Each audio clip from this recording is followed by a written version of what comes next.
tardes a todos. Yo soy Hernán Bustos.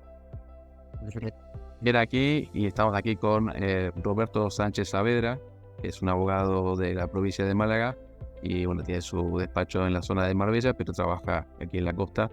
Y a Roberto lo conocemos hace varios años también, trabajando con clientes extranjeros principalmente, pero también con casos locales, muy relacionado con todo el tema inmobiliario. Y conoce muy bien todo lo que es relacionado a compraventas, diligencias documentacionales y todo esto. Y hoy vamos a hablar de un tema súper interesante que es de máxima actualidad y es el tema de los alquileres. Hay muchas noticias sobre alquileres, tanto los de larga temporada, que es el tema de los precios, la atención de los mercados y todo esto, y los de corta temporada o vacacionales, que también son un poco la contracara de este mercado, digamos, de alquileres, en donde unos echan la culpa a otros sobre quién es responsable de que los precios estén por donde están, la falta de viviendas, etcétera. Entonces, un poco, bueno, la idea era empezar hablando de cuál es la diferencia entre un alquiler vacacional y un alquiler de larga temporada, ¿no? O sea, un alquiler o de temporada, como se le dice habitualmente. Así que procedo la pregunta ahí. Vale, gracias. Buenas tardes a los dos. Bueno, la diferencia radica, más allá de los plazos, radica en el uso que se le dé a ese bien inmueble, ¿no? Que se va a ceder en arrendamiento, ¿de acuerdo? Cuando el uso que se cede en arrendamiento va a ir destinado a satisfacer la necesidad de hogar que tenga el inquilino, ahí automáticamente va a ser larga temporada o uso de vivienda y se va a regir por unas determinadas normas que además son de carácter obligatorio, digamos, ¿no? O imperativo, que se diría en el argot jurídico. Es decir, que no depende de los pactos que las partes realicen, ¿vale? Ya sea precio del arriendo, o sea, precio del alquiler o plazo del alquiler. O sea, vamos a estar al uso que se le dé a ese inmueble y a partir de ahí va a haber unas normas que son de obligado cumplimiento. Y hay mucha duda entre la duración del tipo de contrato. Si es de contrato de 1 año, de 3 años, de 5 años, como no han parado de cambiar las cosas, pues todavía la gente anda con la duda. Pues mira, cualquier propietario debe saber que si alquila su casa o alquila una casa para uso de vivienda del inquilino, aunque el inquilino le diga que no es de vivienda o que está de paso, si el propietario tiene certeza de que no está de paso, sino que quiere alquilar pues, para vivir allí, para basar su hogar en esa vivienda, el plazo, el inquilino, el propietario tiene que saber que hay un mínimo de 5 años, prorrogable a otros 3, en los que no va a poder subir el precio del alquiler, ¿de acuerdo? Ni va a poder hacer uso de esa vivienda durante esos 5 años más 3 de prórroga, ¿vale? Esa es la peculiaridad. O sea, que da igual que ponga que es por 6 meses y después lo renueven otros 6 meses. Exacto. Bien. Se ha hecho mucho, ¿no? Te da un... Sí, históricamente. Claro, Sí. Pero no, eso no es así. Si tú quieres alquilar por 11 meses, tú tienes que recabar toda la información necesaria, documentación necesaria del inquilino para que te acredite que realmente va a estar 11 meses. Ya sea con un contrato de trabajo o que el inquilino proviene de otra parte de la provincia y que está realmente de paso allí. La actividad proactiva tiene que ser del arrendador, porque si el arrendador no hace actividad proactiva, la ley va a presumir que es para uso, para que el inquilino fundamente allí su hogar, digamos. O sea, da igual que ponga 6 meses, 4 u 11. Entonces, actualizan la renta con el IPC, la subida de precio, hasta los 5 años no puede hacer nada, ¿no? O podría hacerlo. Efectivamente, únicamente podría eso, como tú has comentado, aumentar el IPC o un índice equivalente, el de competitividad, por ejemplo, ¿vale? Ahora que son 2% o 3%, algo así.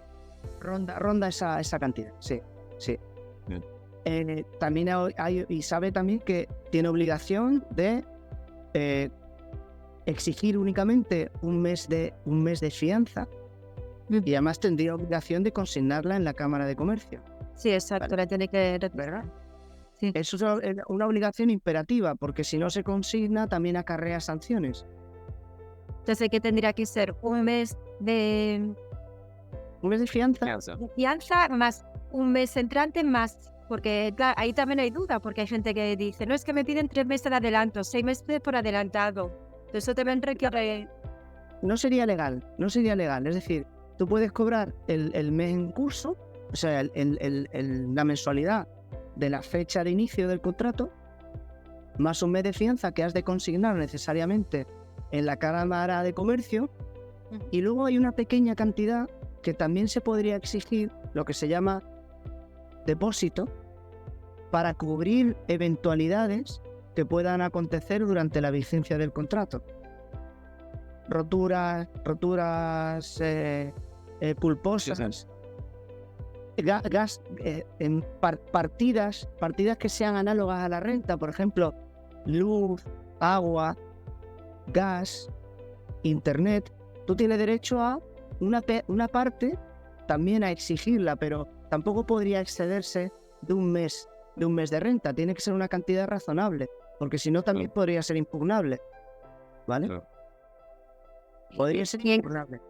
Y en caso de que el casero quiera recuperar la vivienda, ¿cuáles son las condiciones en las cuales se podría Pues mira, realizar? la única condición sería, y además la única que contempla la ley, de manera exigible, sería que el casero previamente hubiera indicado en el contrato de arrendamiento que en caso de que él necesitara esa misma casa que arrienda, él o sus hijos o padres necesitaran para cumplir ellos con su derecho a tener un hogar, esa sería la única excepción a que se incumplan al incumplimiento del plazo mínimo de los 5 años más los 3, ¿de acuerdo? Esa sería la única condición, ¿de acuerdo? Y supongo que hay un plazo, ¿no? Para comunicarlo también. O... Sí, hay un plazo de 4 meses al vencimiento, 4 meses de antelación, ¿vale? O sea, hay que esperar los 5 años, o por ejemplo al segundo año o por la mitad del segundo año yo puedo comunicar con 4 meses de anticipación. Eso es. Pues eso es interesante, porque si tú fijas, imagínate, tú puedes fijar un contrato anual prorrogable hasta los 5 años, ¿de acuerdo? ¿Sí? Por ejemplo, si tú ya fijas 5 años por contrato, realmente aunque tú necesites la vivienda para ti mismo, no sería factible. No podrías, ¿de acuerdo? O sea, necesitar la vivienda para uno mismo operaría para, en los casos en los que el plazo sea inferior a los 5 años, plazo legal inferior a los 5 años, en el que el arrendador debería de preavisar con 2 meses de antelación, ¿vale? En contratos inferiores a los 5 años, las prórrogas forzosas son de 5 años, pero tú puedes fijar contratos de año prorrogable hasta los 5. Hasta los 5. Transcurrido el primer año, si el arrendador necesita la vivienda para sí, tendría que preavisar con 2 meses. Okay. ¿Vale? Y acreditar que realmente la necesita para sí mismo. Para él. Para él, ¿vale? Sí, no para subir precio ni para... Efectivamente. Es que pasó mucho eso, ¿no? Para subir los precios, que los echan a los inquilinos con el cuento de que es para la hija, para el hijo, y luego aparece el piso alquilado por otro. Claro. Pues una recomendación para los propietarios que alquilen en vivienda, bueno, propietarios, en este caso inquilinos, porque si a un inquilino le echan de la casa antes de los 5 años, alegando que necesitan la vivienda para ellos, el inquilino debe saber que dispone de un plazo para acudir a los tribunales, decirle al juez que es mentira que el arrendador no está viviendo en la casa, sino que le ha echado para alquilarle a otro más caro, y entonces cabe que le compense por el daño producido, que le compense al inquilino, ¿vale? O sea, no revertiría el alquiler, porque el propietario si le ha alquilado a un tercero de buena fe, Claro. no puede dejarlo. Es derechos. es claro, y derecho se ha de respetar, y un tercero de buena fe, pero sí que cabe una indemnización al inquilino que se le ha privado. ¿Qué plazo tiene el inquilino para reclamar eso? Tendría unos 5 años, ¿vale? Ah. El plazo general de las obligaciones y los contratos. Mira, muy bien eso. Es curioso. Imagínate que el inquilino que le echan de su casa antes de los 5 años, resulta que al año ve un anuncio. Claro, es que pasa mucho eso, por eso digo que nos cuentan eso, ¿no? Nos cuentan que los echaron así, que después fue lo que tal. Sí. Pues pantallazo de ese anuncio y acudir a los tribunales. Bien. Y es un buen dinero lo que se contempla de indemnización.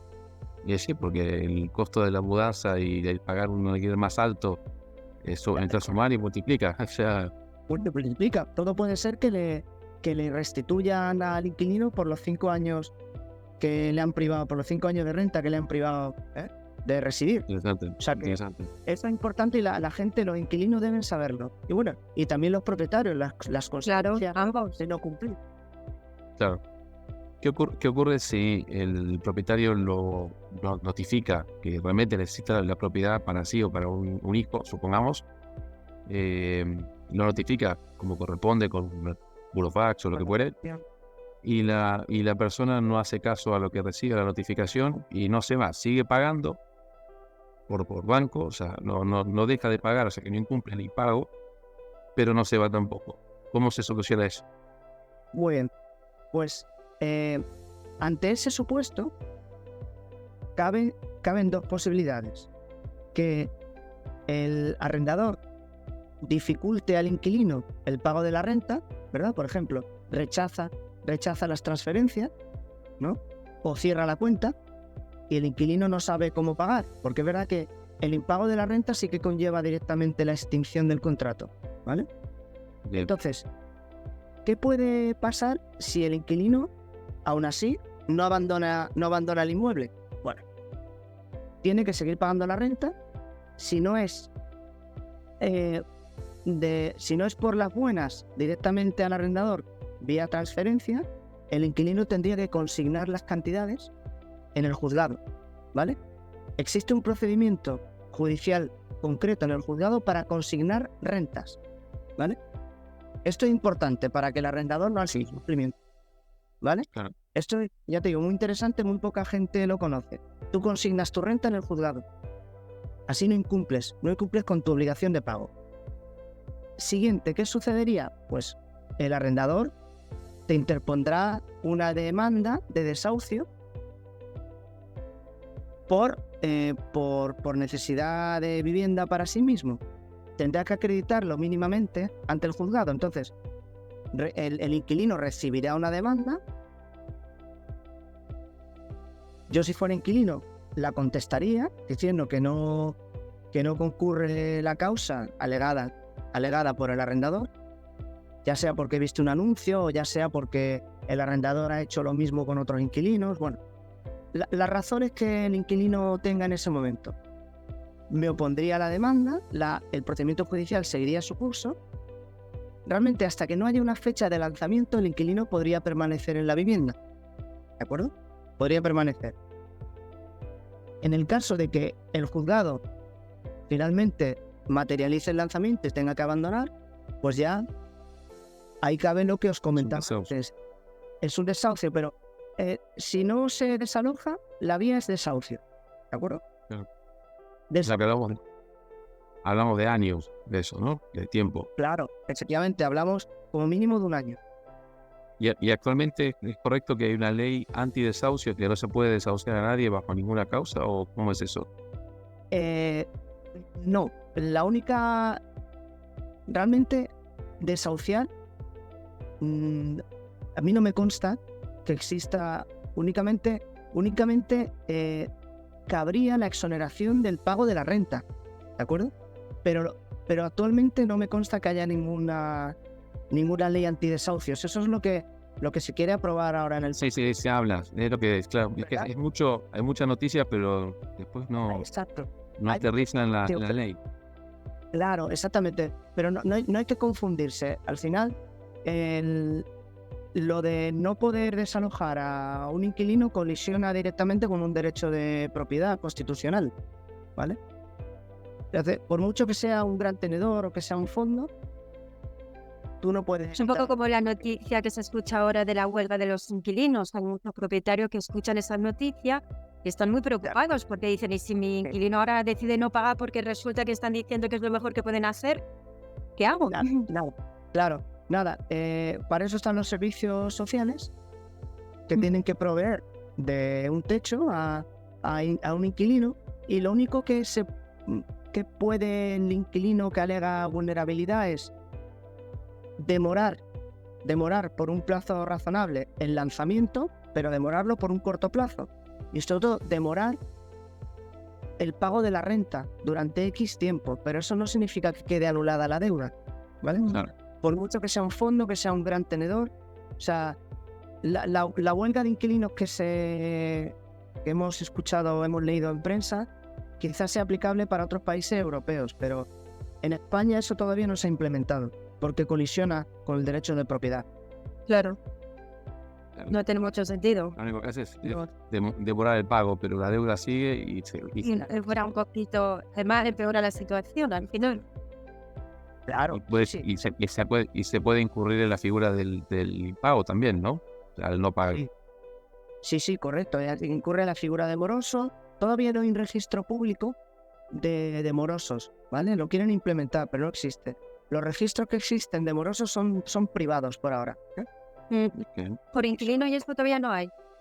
No hay. No, porque también colisiona con el derecho a la privacidad. De la protección de datos. Con la protección de datos. Por eso, no debemos confundir. España por ahora la verdad que sí que mantiene a rajatabla derecho de propiedad y derecho a la indemnidad, a la honorabilidad y a la protección de datos, ¿no? De carácter personal. Sí. ¿Vale? Y hablando un poco, hemos hablado mucho ahora de la larga temporada, y lo que está también de moda ahora es la corta temporada, el tema de la vivienda turística, los apartamentos turísticos, la licencia, es todo ahora. La verdad que el mundo del alquiler está en boca de todo el mundo, salen las noticias todos los días. Noticias reales o no reales, no sabemos cómo definirlo, porque al final genera mucha angustia, Claro, sí. un malestar general, por decir algo. Sí, aparte arma, ¿no?, la grieta entre los buenos y los malos, de quién es el culpable. O sea, al final es un poco noticias, pero en la práctica, ¿qué cambió en la ley de arrendamientos turísticos de vacacionales, digamos, lo que es vacacional, por lo menos aquí en Andalucía, ¿no? ¿Cómo está eso? Si yo quiero poner una vivienda en alquiler vacacional, ¿qué tengo que hacer? Vale, pues primero consultar con la comunidad de vecinos a ver si existe algún estatuto o norma que prohíba el alquiler vacacional. Si es una norma de régimen interno y no es un estatuto, aunque la comunidad lo prohíba, pues se podría, ¿vale? No, la prohibición solo puede partir de una norma estatutaria y que esté debidamente inscrita, ¿de acuerdo? Porque afecta al título fundacional de la comunidad. Y esto de la inscripción es un poco lo que salió hace unos días, ¿no? Que se puede hacer ya no por unanimidad, sino por un porcentaje. Exactamente. Eso está relacionado con una reciente sentencia del Tribunal Supremo que ha dictaminado que ya no es necesaria la unanimidad para prohibir el alquiler turístico, sino lo que se le llama una mayoría reforzada, una mayoría de 3/5, ¿vale? Que no es una mayoría simple. Una mayoría simple es un rango inferior. Inferior. Es en la mitad más alta. Sí. Bueno, más si es que no es. Más si es que no es. Claro. Más si es que no es. Pero esos más si es que no es solo pueden regular materia de funcionamiento diario, ¿no? De cuestiones más simples, ¿no? De la gobernanza de una comunidad. Claro. Y una cosa importante también que genera mucha duda es si yo vendo mi piso, que yo hace 5 años me han dado la licencia turística, supongo que la licencia no pasa de propietario a propietario. O si yo compro una vivienda que tiene la licencia, ¿yo me quedo con esa licencia o tengo que solicitar una nueva? En realidad, es verdad que las licencias van unidas a la finca. Porque se trata de una una cuestión administrativa referida a un derecho real del inmueble.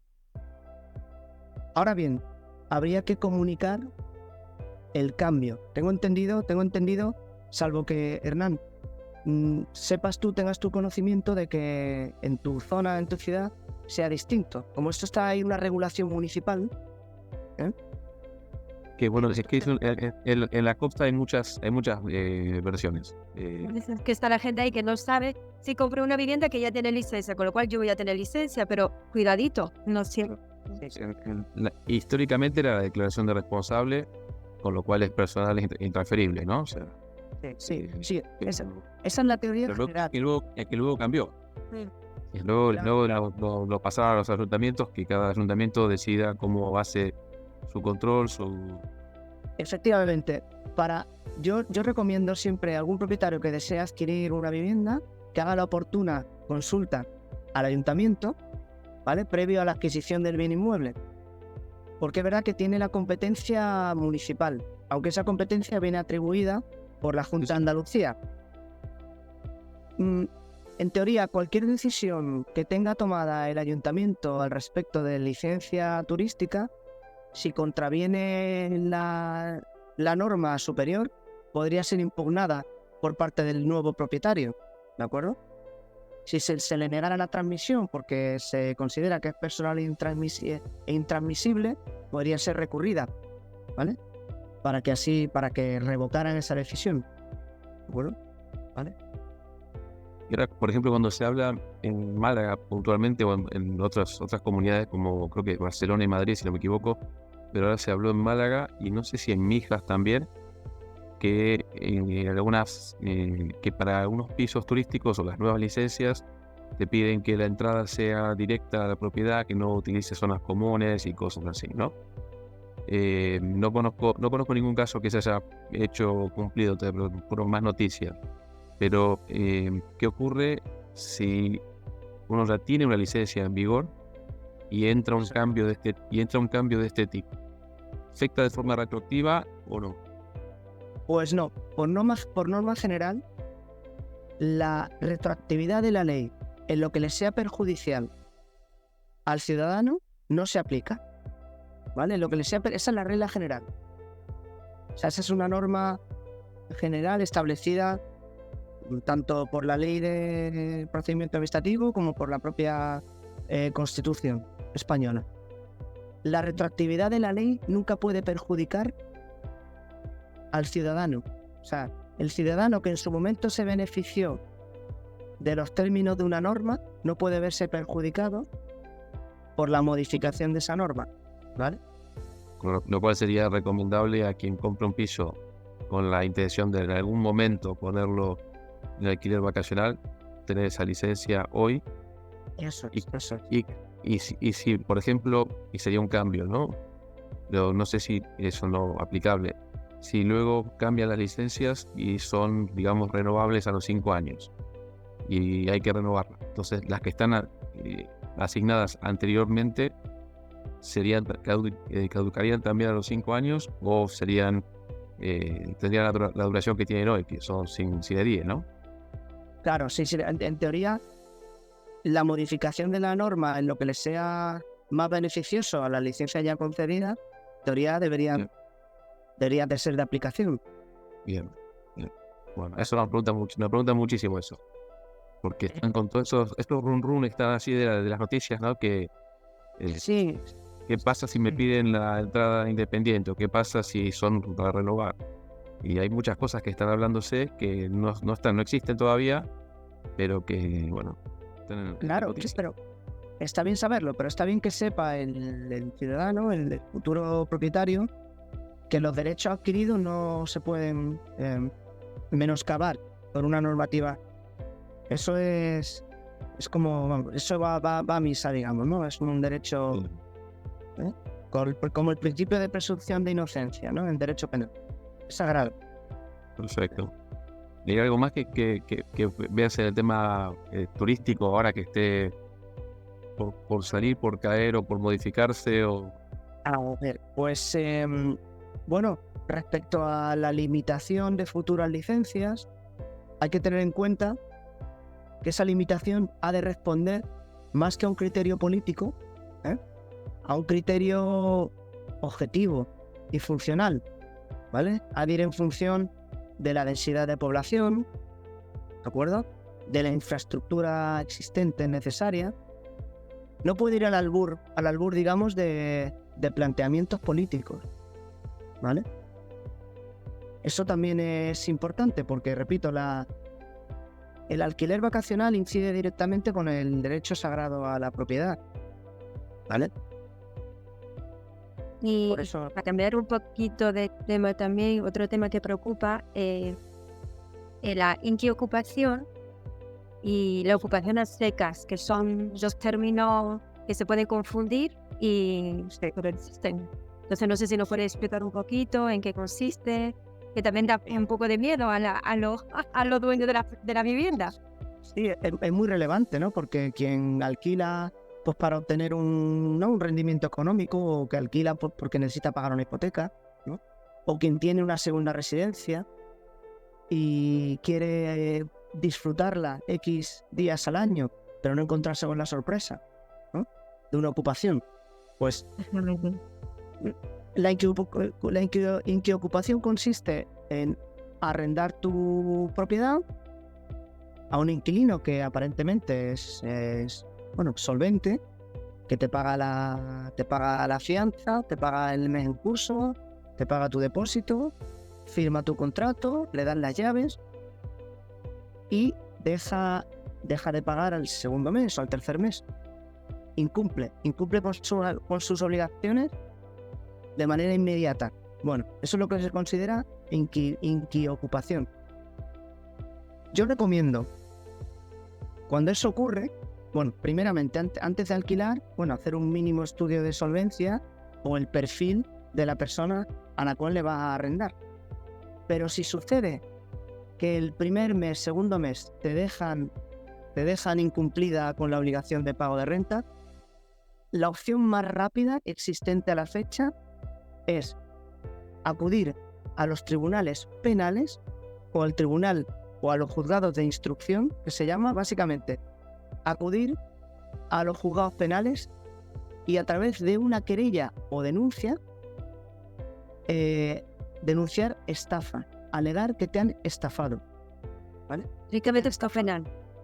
Directamente por lo penal, es decir, el inquilino sabía que iba a incumplir y Es decir, fue premeditado. Premeditado. algo premeditado, existió dolo, ¿vale? Había un conocimiento previo que incumpliría. ¿Y cuál es el truco procesal para agilizar? Tú, cuando interpones la denuncia o la querella por estafa, automáticamente en la misma querella o en la misma denuncia pides una medida cautelar consistente en la recuperación del inmueble, ¿vale? En que se te haga entrega del inmueble como medida cautelar. Entonces, hasta que se sustancie el procedimiento, tú por lo menos vas a recobrar la posesión de tu casa, ¿de acuerdo? No vas a tener al inquilino disfrutando de la finca en tanto en cuanto el procedimiento penal se dilucida, ¿vale? O se sustancia. Tú tienes ya tu propiedad. Porque, hombre, una cuestión penal tiene unos tiempos más cortos que una cuestión civil. Claro. ¿Vale? La penal... La gente muchas veces quiere ir por la buena, va por lo civil y espera, y al final el resultado es que estás perdiendo meses y meses y dinero. Y te están privando de un derecho. de un derecho que es Yo tuyo. acudiría ante el primero o segundo mes de impago, yo me voy directamente y denuncio por estafa, con medida cautelar, ¿de acuerdo? Independientemente de que también inicie la vía civil por impago de renta. Y se puede hacer las dos cosas paralelas, ¿no? Se puede simultanear.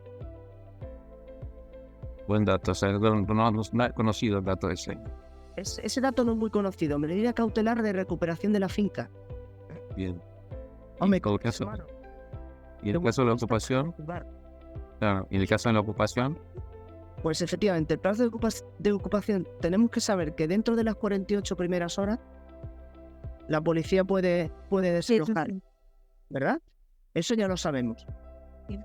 ¿Cuál es la recomendación? Que vosotros la conoceréis. Bueno, una alarma Normal, sí, claro. Lo normal, ¿no? Una alarma suena dentro de 48 horas y medidas de protección extra en los accesos de la vivienda. Una puerta antiocupas, por ejemplo. Sí, que hay muchos. Sí, no, es disuasorio. O sea, el ocupa no va a buscar un piso cualquiera, va a buscar un piso fácil. Claro, porque es que no es lo mismo que con facilidad, ¿no? Hagan una apertura de cerradura que golpeen puerta o que hagan alguna destrozo, ¿no? En la estructura de la puerta, te genera ruido, hace que los vecinos pondrán alarma a los vecinos, ¿no? Entonces, bueno, Claro. son medidas básicas. Y cuando se produce la ocupación, también, como en el caso de la inquiocupación, pero en ese caso no habría que ir por la vía de la estafa, sino por la vía de la usurpación. Usurpación de bien inmueble. Bien penal. También vía penal. Bien. Vía penal, y simultáneamente yo iniciaría la vía civil por ocupación de ¿cómo se llama? ¿Cómo es la figura de precario? Ocupación en precario. Bien. Civil, ocupación en precario, y penal, usurpación. Pues yo creo que hemos abordado un poquito todo el tema que hay ahora. Hombre, aquí podríamos estar hablando horas y horas y horas, porque Podríamos. Pero bueno, nosotros igual ponemos tus datos de contacto durante el video videollamada o videoconferencia, Sí. y al final también para que quienes necesiten ayuda o tengan dudas, o que te conocemos que sabes mucho sobre esta materia y aparte te gusta comunicarlo también, para que se ponga en contacto contigo, que es una persona que sabe de esto, y que es lamentable a veces la situación que estamos viviendo con el tema de las ocupaciones, puntualmente los alquileres ni hablar. Pero bueno, todo tiene solución, ¿no? Al final todo tiene solución, y la idea es hacer las cosas bien desde el principio. Si vas a hacer un contrato de alquiler, no hagas un contrato de alquiler y no hagas un contrato de alquiler por algo que te bajaste de internet, pero que acudas a gente que realmente entiende de esto, que ha hecho muchas veces esto, que sabe de estas cláusulas que hay que incluir y cuáles no incluir, pueda perjudicar a la persona que representes. Hay que blindar los contratos, ¿no? Lo máximo posible. Exacto. Y es un poco la idea, ¿no? Sí. Más adelante nos veremos nuevamente, Roberto. Vamos a hablar de contratos, justamente. Es un tema que, para algunos es fascinante. Las diferentes contratos, compra-venta, opción de compra, alquiler con opción de compra y todas estas cosas, ¿no? Muy bien. Da también para otro Zoom. Yo Roberto, encantado de aportar mi granito de arena dentro de mi... nosotros súper agradecidos. Roberto, muchas gracias. Nos vemos. Encantado. Nos Nos vemos. Chao.